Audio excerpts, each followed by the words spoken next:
Alien school instructor ridiculed the girl. He never saw her move. The transport ship landed on the silver platform with a soft hum. Morgan looked through the window at her new home for the next 4 years. The Galactic Integration Academy spread across the valley like a dream made real. Towers of glass and metal reached toward the purple sky. Gardens filled with plants from 100 different worlds covered the ground between buildings. Flying vehicles moved in perfect lines above the campus, carrying students and teachers to their destinations. Took a deep breath and grabbed her bag. She was 18 years old with brown hair that fell past her shoulders and green eyes that had seen more than most people her age. Back on Earth, she had been a normal girl. Good grades, decent at sports, nothing special. But here, on this alien world called Prime, she was something else entirely. She was a human, and humans came from Earth, and Earth was classified as a Class 12. The classification meant that her home planet was one of the most dangerous places in the known galaxy. High gravity, extreme weather, predators everywhere, diseases that could kill in days, natural disasters that could wipe out entire cities.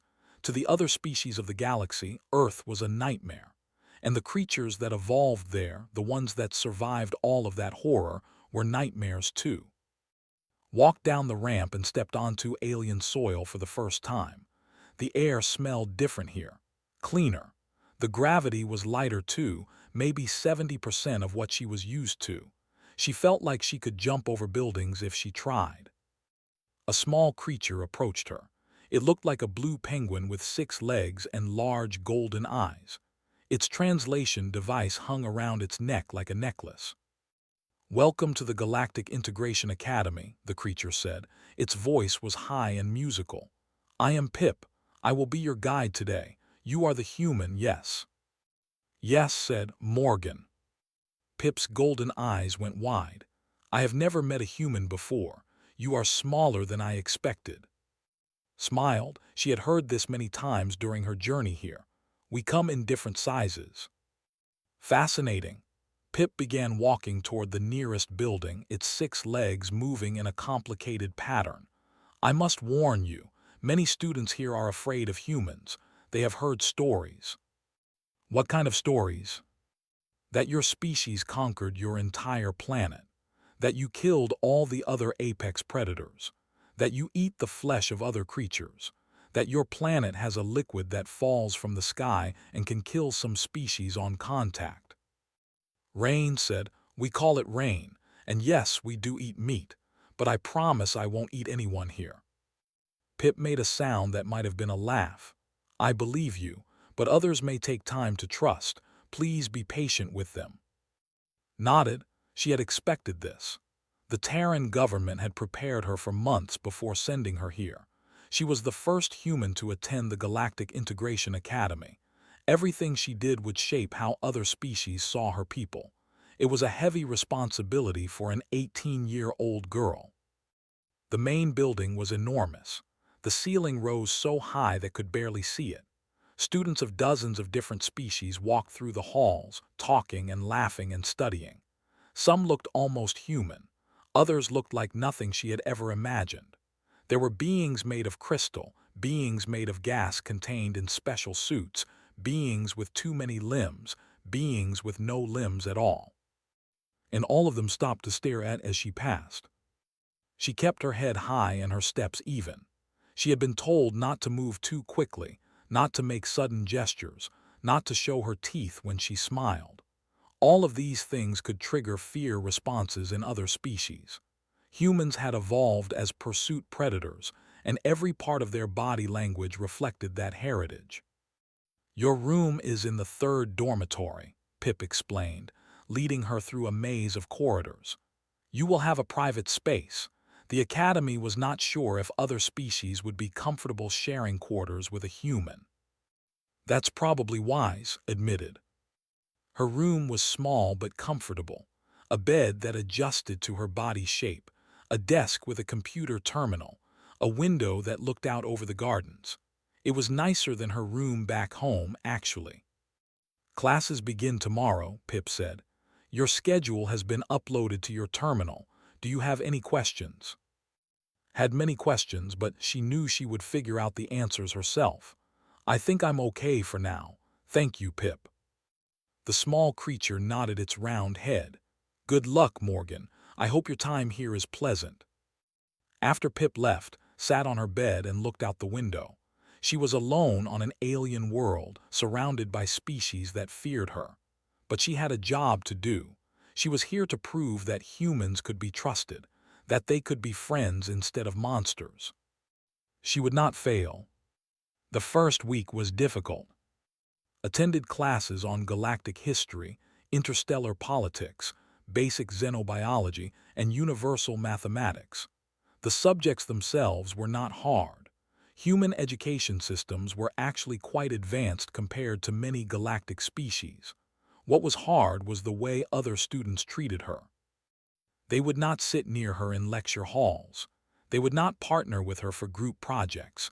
They would leave a room when she entered it. Some of the braver ones would ask her questions, but always from a safe distance, always ready to run. Is it true that humans can run for days without stopping? Is it true that humans heal from wounds that would kill other species? Is it true that humans keep animals in their homes as companions? Answered every question honestly. Yes, humans could run for very long distances. It was how their ancestors hunted, by chasing prey until it collapsed from exhaustion. Yes, humans could survive injuries that would be fatal to others. Their bodies were extremely good at repairing damage. And yes, humans kept pets. Dogs, cats, birds, fish. They formed bonds with other creatures. This last fact seemed to disturb the other students the most.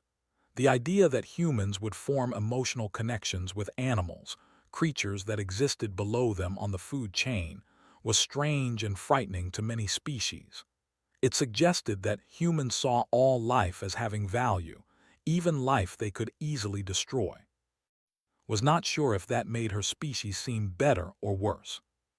The one class she looked forward to was combat theory and tactics. Back on Earth, she had trained in several martial arts. Her father had been a soldier, and he had taught her to fight from a young age. Not because he wanted her to be violent, but because he wanted her to be safe. On Earth, knowing how to fight was just common sense. The combat theory classroom was different from the others. Instead of desks and screens, it had a large open floor with observation platforms around the edges. Training equipment lined the walls. Weapons from 100 different worlds hung in display cases. Arrived early on her first day, hopping to avoid the usual stares and whispers. But she was not the first one there. A massive being sat at the instructor's desk, reading from a tablet. He was easily 8 feet tall, with pale blue skin and 4 arms. His head was elongated, with large compound eyes that reflected the light in strange patterns. Recognized the species from her studies. One of the oldest and most respected species in the galaxy. They were known for their intelligence and their arrogance. They believed themselves to be the most advanced species in existence, and they treated everyone else accordingly.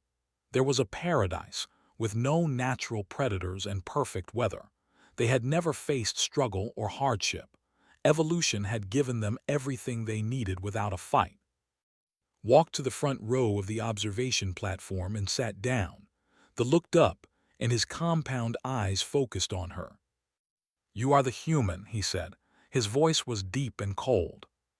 "Morgan," she replied, "I'm enrolled in this class." "I am aware." The set down his tablet. "I am Instructor Al. I have taught combat theory at this academy for 40 standard years. I have trained students from over 300 different species." He paused. "I have never taught a. I'll try not to be too much trouble." Al's mandibles clicked together.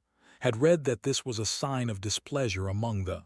"Trouble is exactly what I expect from your kind. Your species has a reputation, Miss Morgan. Violence, aggression, an inability to resolve conflicts without bloodshed." Kept her voice calm. "With respect, Instructor, humans have been at peace with the Galactic Council for over 50 years. We've followed every treaty and agreement. We haven't started any conflicts since first contact. Because you know you would lose, Al said. The Council's combined forces would crush your primitive fleet in days. Your peace is the peace of weakness, not virtue. Other students were beginning to arrive now. They filed onto the observation platforms, keeping as far from as possible while still being able to hear the conversation. Word had spread quickly that there was a human in this class. Everyone wanted to see what would happen. Maybe you're right, said quietly. Maybe we're only peaceful because we can't win a war, but isn't that still peace? Doesn't the reason matter less than the result? Al stood, all four of his arms clasping behind his back. He was very tall, much taller than. The reason always matters. A predator in a cage is still a predator. It does not become harmless simply because it cannot hunt. Had no response to that. The truth was, she agreed with him more than she wanted to admit. Humans were dangerous. They had proven it throughout their history. The wars, the weapons, the endless capacity for destruction. Perhaps the galaxy was right to fear them. The class filled up over the next few minutes, counted 47 students from at least 20 different species. She was the only human. She was the only one sitting alone. Al began his lecture without any introduction or pleasantries. Combat theory is not about fighting, he said, packing the open floor. Any fool can throw a punch. Any animal can bite and claw. Combat theory is about understanding conflict at its deepest level. Why do beings fight? What do they hope to achieve? And most importantly, how can conflict be resolved without violence? He looked directly at. These are concepts that some species struggle to grasp, species whose entire evolutionary history has been defined by violence, species who see combat as natural, inevitable, even desirable. His mandibles clicked again. Today we will discuss the principle of overwhelming force.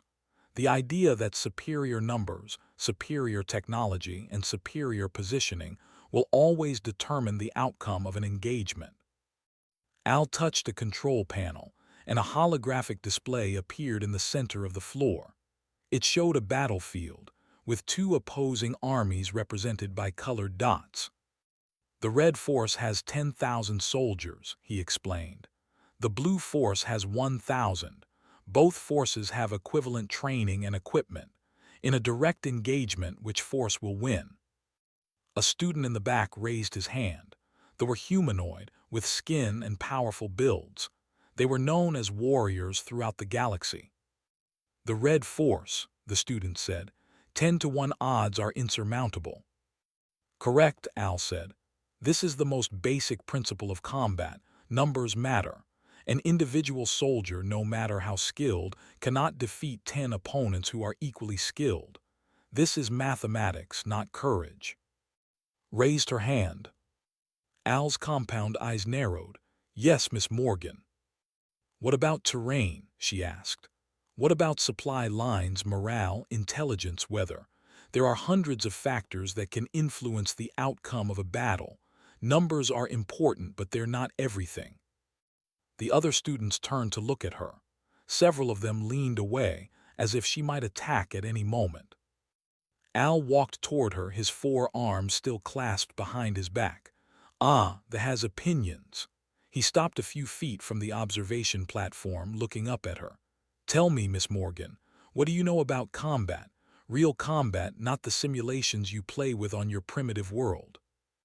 I know that my species has fought wars for thousands of years, said evenly. I know that we've won battles we should have lost and lost battles we should have won. And I know that numbers only matter if you use them correctly. Examples, Al demanded. Thermopylae. 300 soldiers held off an army of over 100,000 for 3 days. 6,000 soldiers defeated 25,000. Drift. 150 soldiers defended against 4,000. The other students were whispering now. They had never heard of these battles, but the numbers were shocking. How could such small forces survive against such overwhelming odds? Interesting, Al said. His voice dripped with sarcasm. And what happened to these small forces that won such miraculous victories? At Thermopylae they died. At they survived. At Drift they held their position. So your examples prove my point. The 300 at Thermopylae died because they were outnumbered. Overwhelming force won in the end. But they delayed the enemy for 3 days, said. They bought time for their allies to prepare. Sometimes combat isn't about winning. It's about achieving an objective. Al was silent for a moment. His compound eyes studied her with an intensity that made her uncomfortable. You speak as if you know war, he said finally. But you are a child. You have never fought, never killed, never faced death. Your knowledge comes from books and stories, not experience. That's true, admitted, but isn't that why I'm here to learn? You are here, Al said, turning away from her, because the Terran government wanted to show the galaxy that humans can be civilized, that you can sit in classrooms and discuss theory instead of tearing each other apart. He returned to the center of the floor. But I am not convinced. A predator can wear the mask of civilization. It is still a predator underneath. Felt her face grow warm. She wanted to argue to defend her species, but she forced herself to stay calm.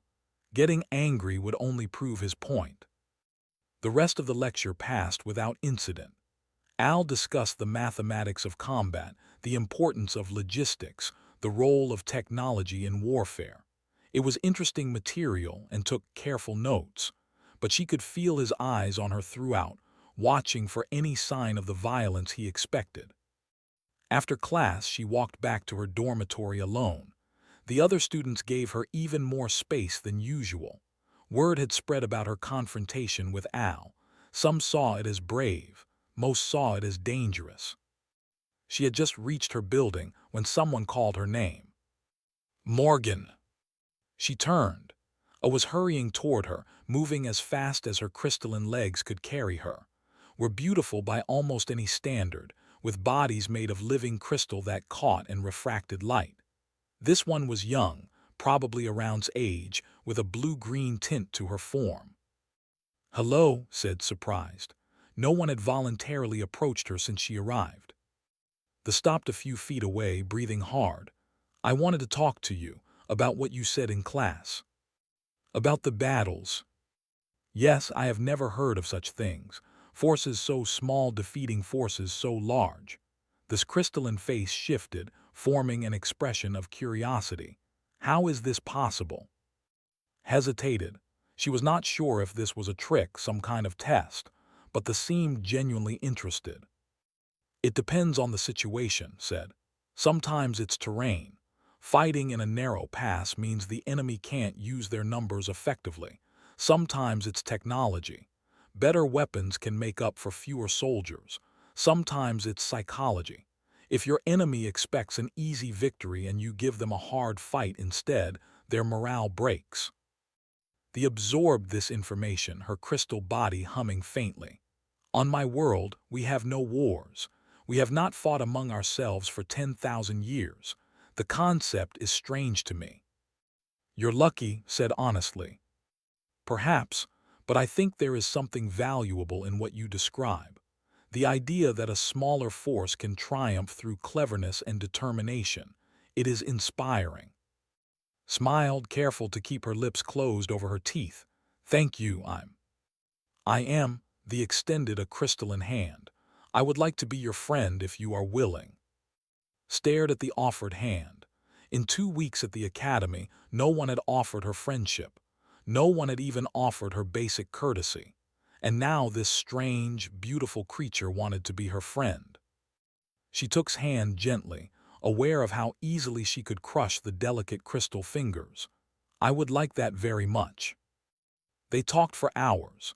Was studying xenobiology, hoping to become a doctor who could treat patients of any species.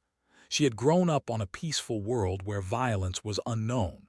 She had never seen a predator, never experienced fear, never felt the rush of adrenaline that came from danger.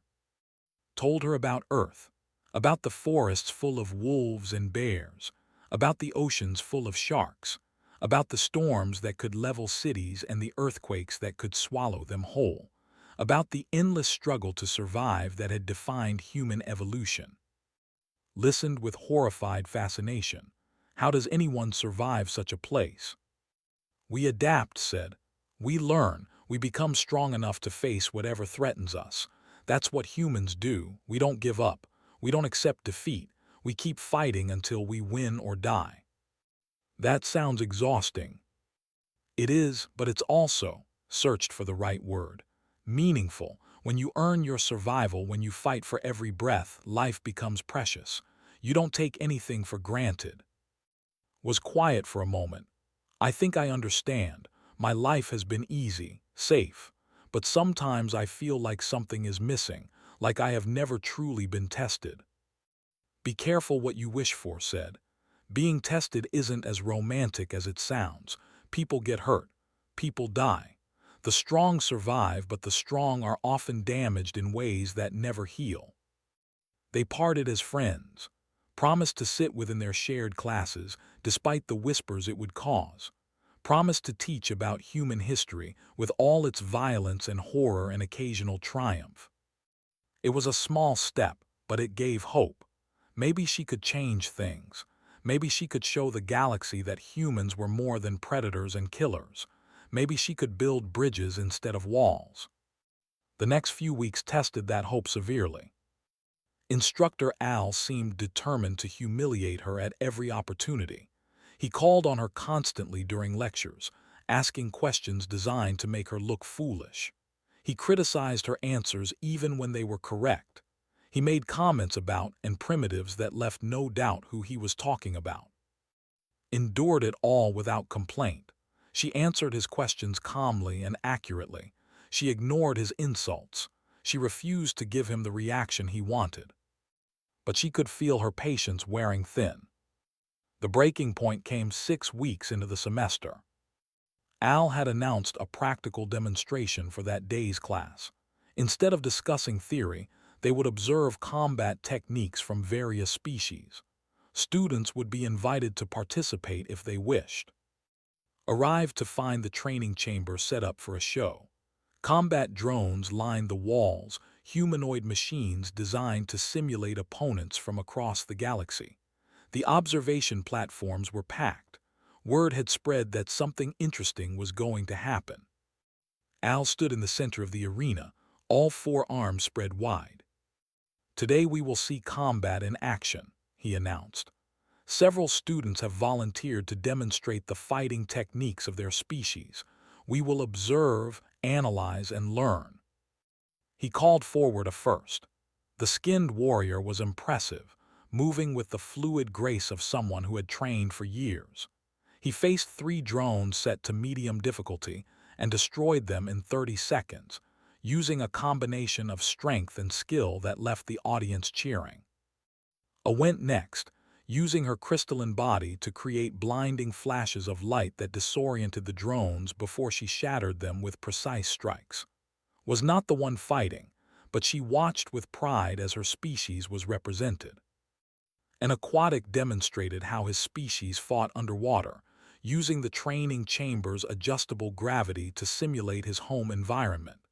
His movements were elegant, almost like a dance. Then Al turned too. "Miss Morgan," he said, his voice carrying across the silent chamber, "would you like to demonstrate human combat techniques?" Felt every eye in the room turn toward her. This was a trap. She knew it was a trap. Whatever she did, Al would find a way to use it against her. But she also knew she could not refuse. Refusing would look like cowardice. It would confirm every negative thing the other students believed about humans. "I would be happy to demonstrate," she said. She walked down from the observation platform and stepped onto the arena floor. The ground was padded, designed to cushion falls without reducing mobility. The lighting was even, with no shadows to hide in. It was a fair environment. Al's mandibles clicked with satisfaction. "Excellent. Let us see what he is capable of." He moved to the control panel and began entering commands. "I will set the drones to combat parameters. one of the slower martial species, but still far superior to human capabilities. Said nothing. She centered herself on the arena floor, rolling her shoulders to loosen the muscles. She had trained for this, not specifically for this situation, but for combat in general. Her father had made sure of that. "We will start with 3 drones," Al continued. "The same number the student faced, unless that is too many for you." "3 is fine." Al entered the final commands. 3 combat drones stepped away from the wall and began circling. Their optical sensors glowed red. Their movements were smooth and predatory. The audience had gone completely silent. Watched the drones, tracking their movements with her eyes. Combat style emphasized speed and coordination. They would try to attack from multiple angles at once, overwhelming their opponent with a barrage of strikes. It was an effective strategy against most species. But humans were not most species. The first drone attacked, moving faster than most beings could track. Its fist came towards face like a silver blur. She was not there when it arrived. Had read the drone's body language the moment it began to move. The shift in weight, the angle of the shoulder, the direction of the optical sensors. All of these things told her exactly where and when the attack would come. She had processed this information and formulated a response before the drone's fist was halfway to her face. She stepped to the side, letting the punch sail past her cheek, and drove her palm into the drone's elbow joint. The impact was precise and devastating. Metal crumpled, sparks flew. The drone's arm went limp. The second drone was already attacking, coming from behind, ducked under its swing and swept its legs out from under it. As it fell, she stomped on its chest plate, crushing the central processor. The third drone tried to retreat, recalculating its strategy. Did not give it the chance. She closed the distance in 2 steps and grabbed its head with both hands. One sharp twist, and the drone's neck snapped backward with a shriek of tortured metal. 3 drones down, 4 seconds elapsed. The audience was frozen in shock. No one moved. No one spoke. They had just witnessed something that should have been impossible. Al's compound eyes were wide. For the first time since had met him, he looked genuinely surprised. "More," said. Her voice was calm, but there was an edge to it now. "You said humans were slow, weak, primitives. Show me what you really think we can handle." Al hesitated. His 4 hands trembled slightly as he worked the control panel. 5 more drones stepped forward, then 10, then 20. The audience began to whisper nervously. 20 drones would be a challenge for most professional soldiers. For a teenage student, it should have been suicide. Waited. The drones attacked. What happened next would be talked about for decades. Students would try to describe it to those who had not been present, and they would fail, because words could not capture what they witnessed. Did not simply fight the drones. She flowed through them like water through rocks. Every attack was predicted before it began. Every counter was delivered with surgical precision. She never wasted a movement, never put herself in danger, never showed even a hint of effort. Drones fell around her like leaves in autumn. Arms were torn from sockets. Legs were shattered at the joints. Heads were ripped clean off. The violence was terrible and beautiful at the same time. 30 seconds later, stood alone in a field of wreckage. 20 combat drones, machines designed to simulate the deadliest warriors in the galaxy, had been reduced to scrap metal. She was not even breathing hard. The silence in the chamber was absolute. Even the ambient hum of the Academy's system seemed muted. Looked up at Instructor Al. He had backed against the far wall, all 4 of his arms raised in a defensive posture. His compound eyes reflected her image dozens of times. "You said human reflexes are slow," said quietly. "That's true. Compared to many species, we are slow to react." She began walking toward the observation platform. Her steps were measured, deliberate, almost casual, but everyone could see the predator in her movements now. The way her weight shifted, ready to explode into motion at any moment. The way her eyes tracked everything in the room at once. But reaction time is not what matters in combat, she continued. What matters is processing speed, pattern recognition, the ability to read an opponent's intentions before they act on them. She stopped at the base of the platform, looking up at Al. My species spent 200,000 years fighting for survival. We faced predators with claws and fangs. We faced environments that should have killed us. We faced each other over and over again in countless wars. And we survived all of it. Not because we were faster or stronger than our opponents, but because we think faster. We see more. We understand more. Al's mandibles were clicking uncontrollably. Fear. Pure, instinctive, overwhelming fear. You never saw me move, said softly, because your brain cannot process what I do. To you, I exist in one place and then I exist in another. There is no transition, no blur of motion, just a before and an after. She paused, letting the words sink in. But to me, you all move like you're underwater, like time has slowed down.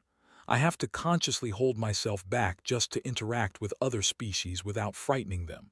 And even then, sometimes I fail. She looked around the chamber, meeting the eyes of every student she could see. I am not here to prove that humans are superior. I do not believe we are. Every species has strengths and weaknesses. Every species has something to offer the galaxy. I came here to learn, to grow, to find ways to work with other species instead of scaring them. She turned back to Al. But I am not going to stand here and be insulted by someone who has never faced a real threat in his entire life. You call my world you say it like it's a curse, a mark of shame. But everything I am, everything my species is capable of, we earned through suffering, through blood, through countless generations of struggle. We did not choose to evolve on a world that wanted to kill us. We simply survived it.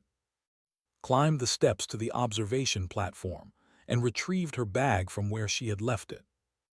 I will pay for the drones I damaged, and I apologize if I frightened anyone. That was not my intention. She headed for the door, but Al's voice stopped her.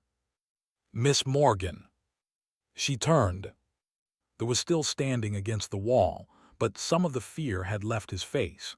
In its place was something that might have been respect. I have taught at this academy for 40 years, he said slowly. I have trained students from 300 species. I have never seen anything like what you just did. Waited. I was wrong about you, Al continued. Wrong about your species. I judged you based on fear and prejudice instead of evidence. For that, I apologize. The chamber erupted in whispers. Apologizing to another species was almost unheard of. They were too proud, too certain of their own superiority. For Al to admit he was wrong was shocking. Thank you, Instructor said. I accept your apology. She left the chamber with every eye following her. News of what happened spread through the academy like fire through dry grass.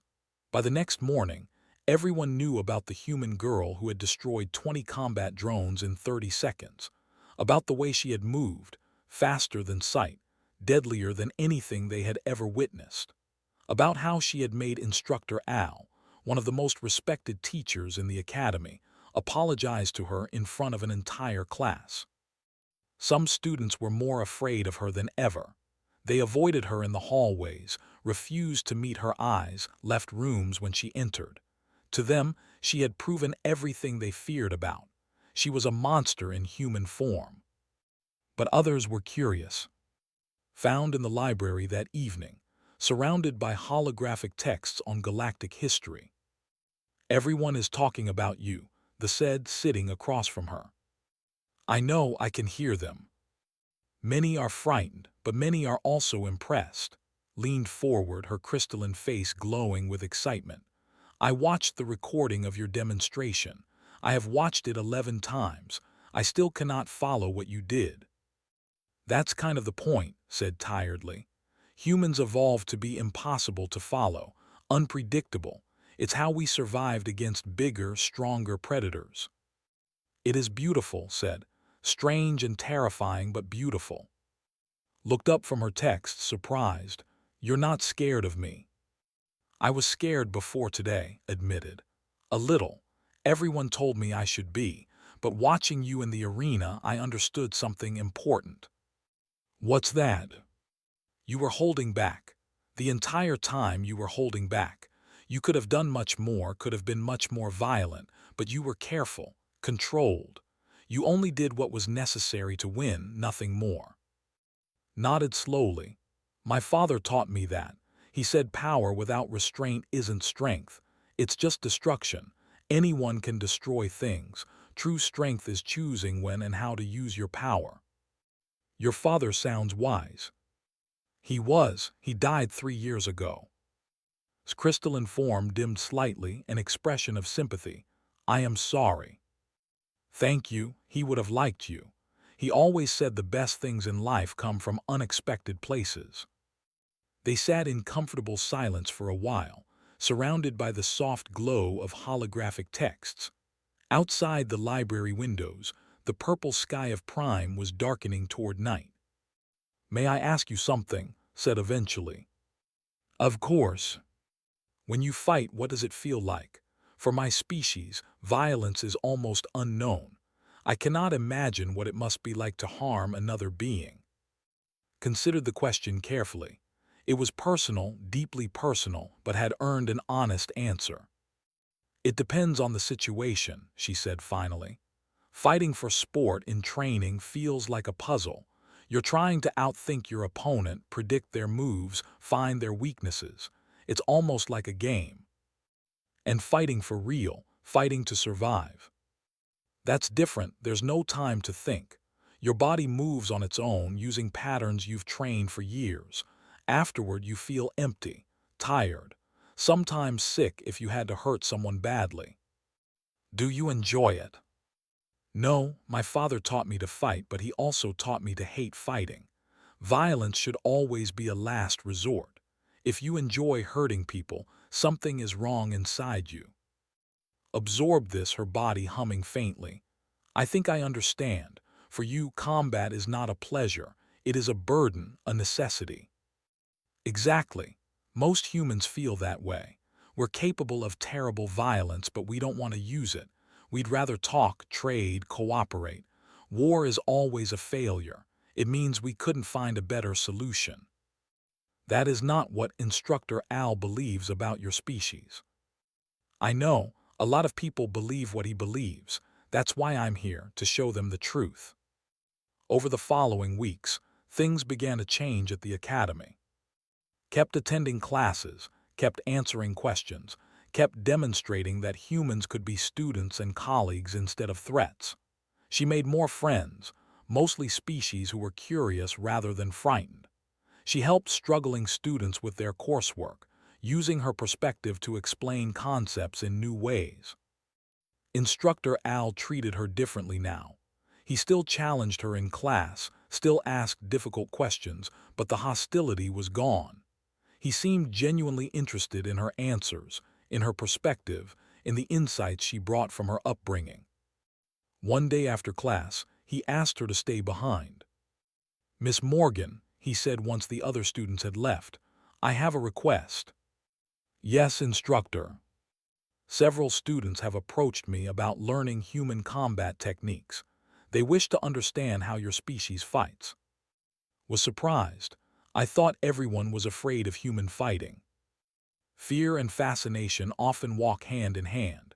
Your demonstration showed them something they had never seen before, something that challenged their assumptions about the universe. Al's mandibles clicked in what now recognized as thoughtfulness. I would like you to teach a special seminar, 1 hour per week, open to anyone who wishes to attend. You want me to teach combat? I want you to teach understanding. You said something that day about power without restraint being destruction, about true strength being the choice of when and how to use it. That is a perspective many students need to hear. Thought about it. Teaching others about human fighting felt dangerous. What if someone used the knowledge for violence? What if she created monsters instead of protectors? But then she thought about the alternative.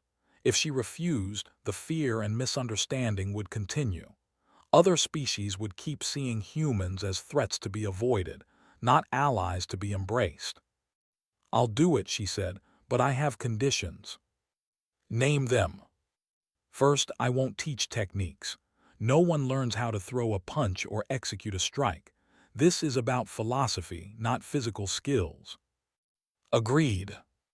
"Second, anyone who attends has to commit to the full course. No dropping out halfway. I won't have people learning half the lesson and getting the wrong idea." "Agreed." "Third, you attend too, every session." Al's compound eyes widened. "Me, I am an instructor, not a student." "And you have more to learn than anyone. You spent 40 years teaching combat theory without understanding what combat really means. If you want other people to learn, you should be willing to learn yourself." For a moment, thought she had pushed too far. Pride was legendary. Asking an instructor to sit in a student's class was asking him to admit ignorance in front of everyone. But Al's mandibles clicked again, and this time it was definitely amusement. "You are bold, Miss Morgan, very bold." He paused. "Agreed. I will attend as a student. It will be good for my own development." Smiled, careful to keep her lips closed. "Then we have a deal." The seminar started 3 weeks later. Had expected maybe a dozen students to attend. She was wrong. The lecture hall was packed. Over 200 beings from at least 50 species had come to learn about human combat philosophy. She stood at the front of the room, feeling the weight of their attention. These people had come because they were curious, because they wanted to understand. She could not let them down. "Welcome to human combat philosophy," she began. "Before we go any further, I need to make something clear. This is not a fighting class. I will not teach you how to hurt people. If that's what you're looking for, leave now." No one moved. "Good, let's start with a question. Why do beings fight?" In the front row raised his hand. "To prove dominance, to show that you are stronger than your opponent." "That's one reason," said. "Any others?" A species that looked like upright cats spoke up. "To protect something valuable, territory, family, resources." "Good, what else?" More answers came. Fear, hatred, revenge, ideology, greed. Listen to all of them, nodding at each response. "Every one of those answers is correct," she said when they finished. "Beings fight for many reasons, but here's what's interesting. Almost none of those reasons actually require fighting." She brought up a holographic display showing two figures facing each other. "Let's say figure A wants something that figure B has. Territory, let's say. Figure A believes fighting is the best way to get it. But is that true?" She changed the display. Now it showed the same two figures but with additional elements: trade goods, diplomats, alliances. Figure A could negotiate, offer something figure B wants in exchange for the territory. Both sides benefit and no one gets hurt. She changed the display again. Now it showed figure A improving their own territory, making it more valuable than what figure B has. Figure A could invest in their own development, make their current territory so valuable that they don't need figure B's land anymore. Another change. Figure A and figure B were now shown working together on a shared project. Figure A could cooperate, find a way to share the territory, or to work together on something bigger than either could achieve alone. She turned back to the class. "Fighting is always an option, but it's rarely the best option. It costs resources. It creates enemies. It destroys things that might have been valuable. A species that sees fighting as the first choice will eventually run out of things to fight for." Instructor Al raised one of his 4 hands, nodded to him, treating him the same as any other student. "Miss Morgan, if fighting is so inefficient, why did your species spend so much of your history doing it?" "Because we hadn't learned these lessons yet," said honestly. Humans are not naturally wise. We had to make mistakes, terrible mistakes, before we understood. Our history is full of wars that should never have happened. Millions died because our ancestors chose violence over negotiation. She paused, letting the weight of that settle over the room. But we learned. Slowly, painfully, we learned. And that's what I want to share with you. Not how to fight, but why not to fight. Not how to destroy, but how to build. The seminar continued for another 2 hours. Discussed the concept of mutually assured destruction. The idea that weapons so powerful no one could win made war obsolete. She explained deterrence theory, the balance of making yourself too costly to attack while not appearing aggressive enough to provoke attack. She talked about conflict resolution, negotiation strategies, and the psychological roots of violence. By the end, the students were asking questions faster than she could answer them. Species that had feared humans were now eager to understand them. The predator had become the teacher. After the class ended and the students filed out, Al approached her.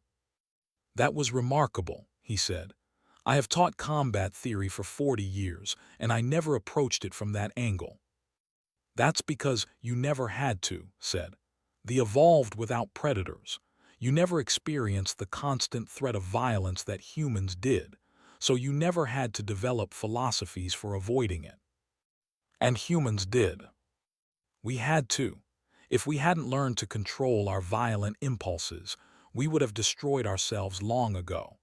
The weapons we built became so powerful that using them meant ending everything. So we learned restraint, not because we wanted to, but because the alternative was extinction." Al was quiet for a moment.